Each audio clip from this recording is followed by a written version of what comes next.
नमस्कार दोस्तों। अभी अपना नेक्स्ट टॉपिक है, ये है मेजर ट्रांसपोर्ट कॉरिडोर। देखो, मेजर ट्रांसपोर्ट कॉरिडोर क्यों इंपॉर्टेंट बन जाता है, क्योंकि उनमें से एक डायरेक्टली राजस्थान से जाता है और काफ़ी ज़्यादा 38 to 39% जो है वो राजस्थान से उसका गुजर रहा है। इसीलिए वो डेडिकेटेड फ्रेट कॉरिडोर या फिर जो ट्रांसपोर्ट कॉरिडोर हैं वो बन जाते हैं। अब देखो, उसमें कुछ बेसिक चीज़ें हैं जो अभी मैं सारा मेजर जो सेक्शन है इसमें से संभावित है वो उस पर अपन चर्चा करेंगे। सबसे पहली अगर मैं चीज़ आपसे बात करूँ कि भाई पहले कितने कितने कॉरिडोर, क्या क्या चीज़ें आती हैं इसमें ट्रांसपोर्ट कॉरिडोर में, तो हमेशा ध्यान रखो रोड भी आएगा इसमें, दूसरा रेलवेज भी आएगा, तीसरा क्या आएगा वाटरवेज भी आता है, और एयरवेज आने के साथ साथ पाइपलाइन का भी ये ट्रांसपोर्टेशन जो होता है वो आता है। यहीं पे हम मिस कर देंगे, ये ध्यान रखना, पाइपलाइन भी इसके अंतर्गत आएगा। अगर प्री में क्वेश्चन ही पूछ ले कि निम्न में से कौन कौन सा ट्रांसपोर्ट कॉरिडोर के अंतर्गत आता है या ट्रांसपोर्ट जो है उसके अंतर्गत आता है, तो उसमें पाइपलाइन भी इंक्लूडेड है, ध्यान रखना ये गलत हो सकता है। नेक्स्ट अगर मैं बात करूं, एक क्वेश्चन सीधा सीधा इससे बनता है कि निम्न को मैक्सिमम टू मिनिमम या मिनिमम टू मैक्सिमम जो percent of the total road length है इंडिया में उसमें आप लगाइए। हम कंफ्यूज हो जाते हैं कि यार नेशनल हाईवे सबसे ज़्यादा हैं, वही सबसे ज़्यादा होंगे, और आप देख लो सबसे कम नेशनल हाईवे ही हैं। सबसे ज़्यादा क्या है, 80% जो राजस्थान, माफ़ कीजिएगा, इंडिया में टोटल रोड्स की लेंथ उनमें से 80% किस में आती है, रूरल रोड्स में। फिर उसके बाद क्या है, मेजर डिस्ट्रिक्ट रोड्स, और उसके बाद आती है स्टेट हाईवेज। तो ये ध्यान रखना, मिनिमम टू मैक्सिमम का जो सीक्वेंस लगाने की बात है तो इसका ध्यान रखना, ये बनाना है आपको। नेक्स्ट अगर मैं बात करूँ, रोड डेंसिटी की बात करूँ, तो हमारे यहाँ 100 square kilometre of land area की जो है वो है लेंथ ऑफ रोड पर 100 स्क्वायर किलोमीटर एरिया। तो ये डेफिनेशन है रोड डेंसिटी की। ठीक है, डेफिनेशन तो क्लियर हो गई। हमारे यहाँ लगभग 10.48 किलोमीटर J&K में, ठीक है, उसके साथ साथ 387.24 इन केरला। ये जो रोड डेंसिटी का मतलब डिफरेंस है, तो मिनिमम कहाँ होगी J&K में, मैक्सिमम कहाँ होगी केरला में, और नेशनल एवरेज कितना है, ये है 75.42 किलोमीटर रोड डेंसिटी है। ये भी आपसे क्वेश्चन पूछने की संभावना है।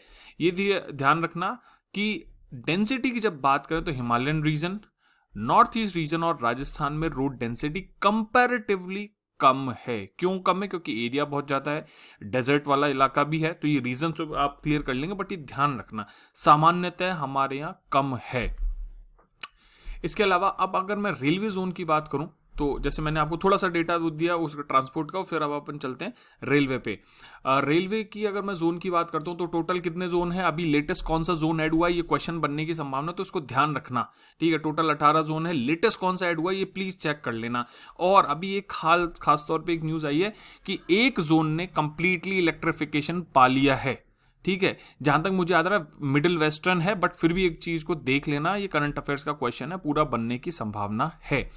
नेक्स्ट इज नॉर्थर्न रेलवे जो है उसका लार्जेस्ट रेलवे जोन है, किसका, इंडिया का। नॉर्दर्न रेलवे लार्जेस्ट जोन है टोटल 18 जोन में, और स्मॉलेस्ट जोन कौन सा है, नॉर्थ ईस्ट फ्रंटियर जो है स्मॉलेस्ट रेलवे जोन है।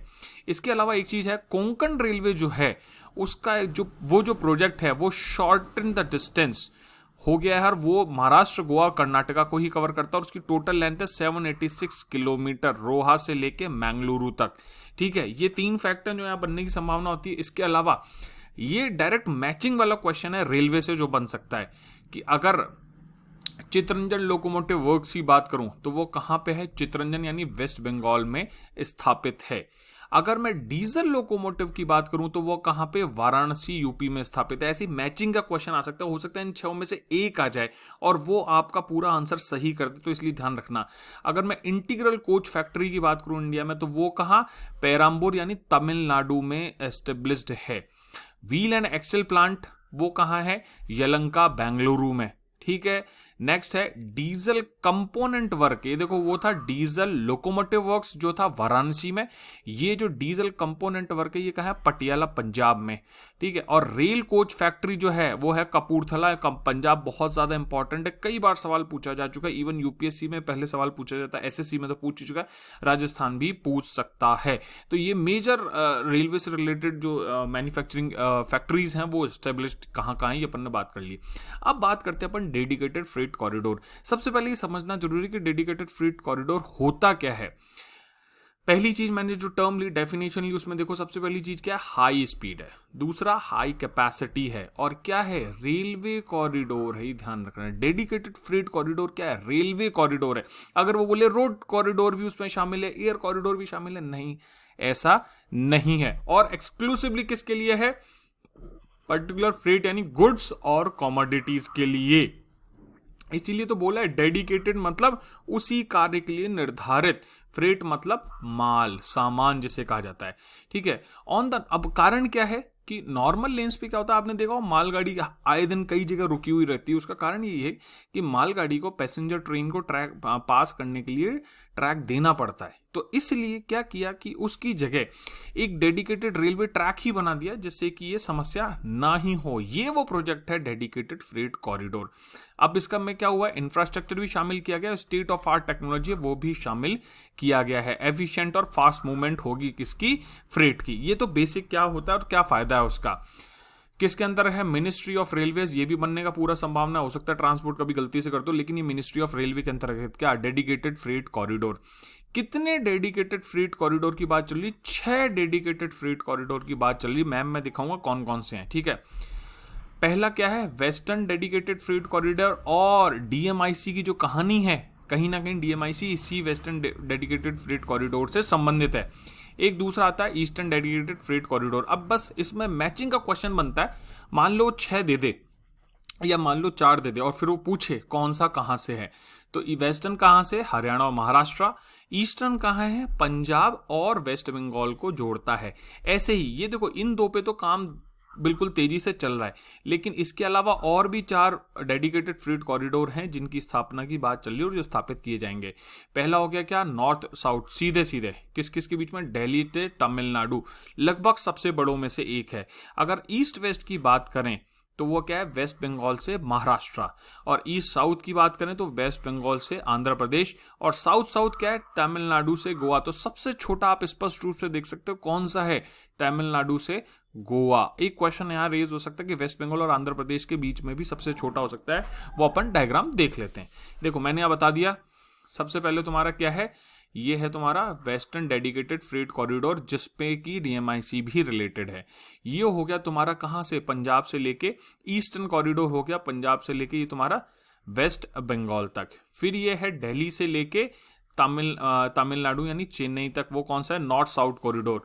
और अगर मैं ये बात करूं महाराष्ट्र से लेके वेस्ट बंगाल, तो ये वापस आ जाता है ईस्ट वेस्ट कॉरिडोर। और हमारा अगला है ईस्ट कोस्ट कॉरिडोर। अब आप देख लो, एक तो ये लंबाई है और एक ये लंबाई है, कौन सी, गोवा से लेकर तमिलनाडु तक, तो ये सबसे छोटा है, ठीक है। नेक्स्ट अगर अपन चलते हैं, ये आपने डेडिकेटेड फ्रेट कॉरिडोर देख लिए, इमेज याद रखना बस।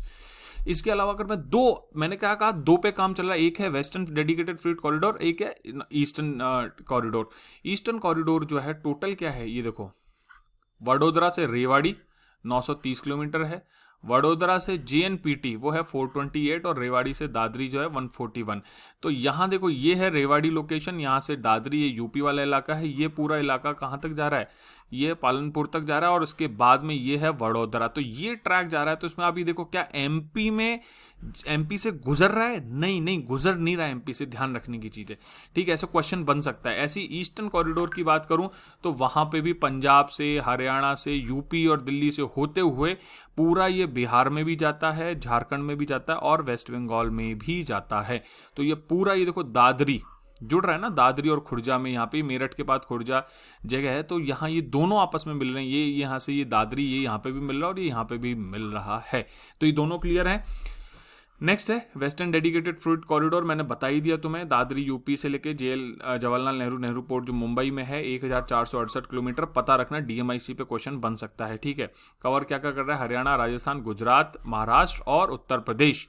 Funded by Japan international corporation agency JICA, और जीका हमारी अदर एक पश्चिमी राजस्थान में सूखा जो क्षेत्र है उसके डेवलपमेंट के लिए भी एक स्कीम है जो कि जीका इन्वेस्ट कर रहा है, वो स्कीम याद रखना।